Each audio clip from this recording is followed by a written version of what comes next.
Chairman. Ms. Berry, let me just start with you. You said in response to a question from, I think it was Senator Graham, you praised the protests going on campuses. I just want to make sure I got this right, so you correct me now, as a national organic human rights movement. What did you mean by that? The mass movement in support of Palestinian human rights is happening on college campuses across the country after students are learning more about the history of the Palestinian-Israeli conflict and the specific targeting of Palestinian human rights. Yes. Oh, okay. I just want to be clear about what you're praising and not praising. Well, praising. Let's have a look here. So, yeah. This long live the Intifada. Yeah. Is this an example of the what did you say, national organic human rights movement that you mean? Is this a human rights movement? I'm not sure that using the term Intifada, which literally just means to like shake off or get rid of, is effective. As most Americans don't actually associate it with a human rights issue, so I don't think that's effective. No, Senator? Wait a minute. You don't think it's effective, but you would agree that this is calling for the destruction of the state of Israel. This is after the October. No, Senator. No, it's not. This isn't calling for the killing of Jews. I don't know that person, and I don't know that sign. So you don't know what this means? I don't think. You haven't seen this before. Did you see these protests on Rabbi? Do you know what this means? Yes, it's a call for the destruction of the state of Israel and probably the killing of Jews everywhere. I do not agree with that, Senator. You don't think that that's hate speech right here? Long live the Intifada can mean different. As I see the problem, it can mean Senator, different things. Wait a minute. These are protests, violent protests on campuses that targeted Jewish students, attacked them personally, prevented them from going to camp, going to class, put them in fear of their safety after the October 7th attacks on the state of Israel that murdered more Jews than at any time since the Holocaust. And you're saying you think that this is an ambiguous message? I'm saying that any student targeted on campus, a Jewish student. Will you condemn this right here? Right here. Long live the Intifada. Will you condemn that? Condemning Jewish students on a campus is being targeted, and the Office of Civil Rights should successfully be given funding. Will you condemn this as hate speech?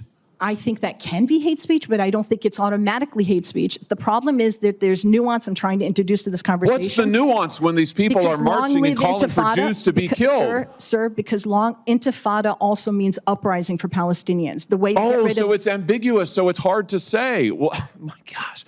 Okay, let's try another one. What about this? Please, audience will please. Oh, yeah, I mean, that's fine. We know what you think. Right, exactly. I mean, I think you've made it clear. Those who were cheering earlier when Senator Cruz was asking about the attempts to destroy and kill Jews.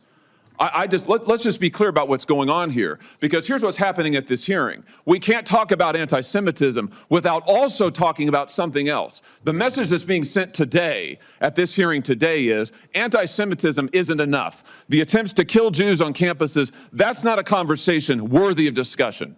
You've got to add something else to it. So if you want to kill Jews, oh, well, we can't talk about that unless we also talk about 15 other things. And now we have a witness sitting here who will not condemn the attempts on these campuses that are blatantly anti-Semitic tropes, Nazi tropes to try and kill Jews. What about this one? There's only one solution. Is that a national organic human rights movement? No, sir. I trust that's in reference to Holocaust, and that's I would think the final solution. Okay, what about this? What about this? Glory to our martyrs. Again, I don't understand the point of messaging like that. I don't know what that means. Would you condemn this as anti-Semitic? This was projected here in Washington, D.C. on the campus in front of Jewish students following the October 7th massacre. I think that that is not appropriate speech at a time. It's hate speech in the context, don't you think? Sure, but the point is I would prefer to focus on the issue of hate crime. That's the reason I'm saying this is a hate crime. When you threaten to kill Jews and destroy the state of Israel, that's hate speech. No, that's a hate crime. Threatening to kill anyone, including Jews, is let's not pretend that it's ambivalent or ambiguous or we're not sure. How about this one?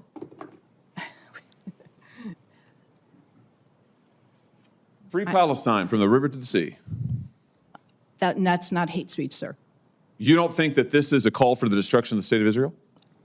Again, I can speak to what I think, which is amazing, because I'd love to talk about what I think, but I really think the focus of our hearing You don't should think be that the after growing the problem October of hate 7th crime. attacks, when this was projected in front of a group of Jewish students right here in the District of Columbia, you don't think that's an attempt to intimidate them and call for the destruction of the state of Israel? Focusing on hate crime, I would say if Just that yes or were no? displayed on a synagogue, then it's a hate crime. If it was displayed on a Hillel, then it's a hate crime. If it's displayed elsewhere, I trust its speech. Well, and then we wonder why our students are confused. Rabbi, let me just ask you, are you confused about this message? I'm not confused, and I'll add that even if it was ambiguous and could mean different things to different people, Senator, can you imagine if there was a phrase that also meant kill all the black people? Would we be okay with projecting it because it might also mean something else to someone else? No, I mean, well said, well said. I'm almost done, Mr. Chairman, but let me just ask, since the witness talked about a national human rights movement, let me just ask about a couple others. University of North Carolina chapter of Students for Justice in Palestine claimed, "It is our moral obligation to be in solidarity with the dispossessed, no matter the pathway to liberation they choose to take. This includes violence." Would you condemn that? I'm sorry, was that for me? Yes. It is our moral obligation to be in solidarity with the dispossessed, no matter the pathway to liberation they choose to take. This includes violence. You condemn that? I certainly condemn violence. Good. You condemn that statement?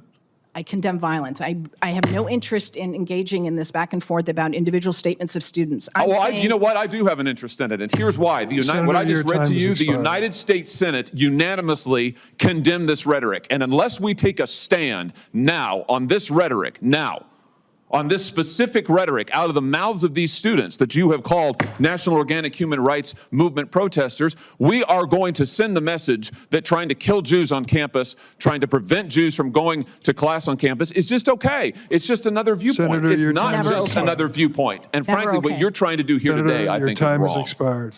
Deeply wrong, sir.